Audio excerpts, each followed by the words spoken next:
কুমিল্লার কোটবাড়িতে ছাত্র জনতার আন্দোলনে নিহত মাসুমের পরিবার আজও বিচার এবং সরকারি সহায়তার অপেক্ষায়। নাতির হত্যাকারীদের বিচার দেখে মরতে চান শহীদ মাসুমের বৃদ্ধ দাদা আয়তালি।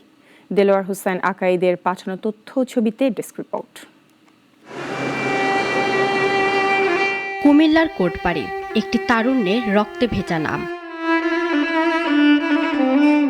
গত বছরের 4 আগস্ট বৈষম্য বিরোধী ছাত্র জনতার আন্দোলনে গুলিবিদ্ধ হয়ে প্রাণ হারান 20 বছর বয়সী মাসুম মিয়া। পরিবারের হাল ধরার আগেই হারিয়ে যান নিষ্ঠুর রাজনীতির পলিতে।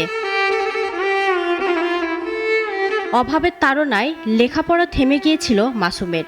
রেস্টুরেন্টে খণ্ডকালীন কাজ করে চালাতেন পুরো সংসার। মা বাবা, ভাই বোন আর দাদার ভরসার নাম ছিল সে। প্রতিদিন নাতির কবরে এসে অপেক্ষায় থাকেন দাদা আয়তালি। আমি ছোটকাল থাকতে নাতি আমি খুব আদর করতে ভালছি, হাসেন না আমার নাতিরে কার্যালয়ে গেছে এই বাংলাদেশ থেকে। আমি এর বিচার চাই। 4 আগস্ট সকালে বাসা থেকে বেরিয়ে আর ফেরেনি মাসুম। আন্দোলনে অংশ নিতে গিয়ে গুলিবিদ্ধ হন। পুলিশ পরিচয় না পেয়ে বেয়ারিশ হিসেবে দাফন করে তাকে। 3 দিন পর খোঁজ মেলে লাশের। ধাওয়া করছে বিশ্ব ছাত্রের সাথে, তারা বিশ্ব ছাত্ররা এক পর্যায়ে কেউ মসজিদে, কেউ বিভিন্ন বাড়িতে দেওয়া আশ্রয় নিছে। এই ছেলেরা হয়তো একটু সহজ সরলতার কারণে দৌড় দিছে, দৌড়ের এক পর্যায়ে তার পায়ের মধ্যে গুলি করছে, 2টা গুলি করছে পায়ের মধ্যে।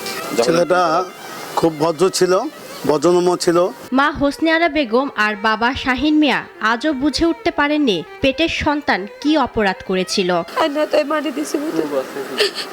পিছনে 3টা কূপ, কান্দা করে কাটতে লাইছে, 3টা কূপ ডাঙাত্রা ভাঙ্গে লাইছে, করে সুইরে লাইছে আঙ্গুল দিয়ে।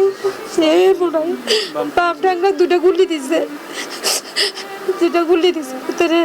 কোটবাড়ি থেকে আমলিকের ছাত্রলীগের ক্যাটাররা হামলা করছে, সাতরা ধর্মপুরে এডিয়ে আমলিকের ক্যাটাররা হামলা করছে, করাতে তারা মাঝখানে হয়ে গেছে। হয়ে যাওয়াতে তারা গুলি দিছে, দম দেওয়ানে গুলি দনে হয়ে গেছে। হয়ে দেওয়ানের ফলে এই মাথার মধ্যে এলা ফাতারি কোবাইছে, এলা ফাতারি মাথাটির মধ্যে কোপ, 3টা কোপ। সদর দক্ষিণ উপজেলার ইউএনও জানান মাসুমের পরিবারটি খুবই অসহায়। প্রশাসন তাদের পাশে আছে। তাদের যে পারিবারিকভাবে যে ক্ষতি হয়েছে এটা তো আসলে কখনোই আমাদের পক্ষে পূরণ করা সম্ভব না। তো শুধু আমরা তাদের পাশে আছি, তাদের সাথে আছি, এটুকু বোঝানোর জন্য আমাদের যাওয়া। এই ঘটনায় সাবেক এমপি আকম বাহারউদ্দিন বাহার, তার মেয়ে তাহসিন বাহার সূচনা সহ 62 জনের নাম উল্লেখ করে এবং আরও অন্তত 400 অজ্ঞাত ব্যক্তির বিরুদ্ধে মামলা হয়েছে। ইফফাত আরা মিথিলা, নাগরিক।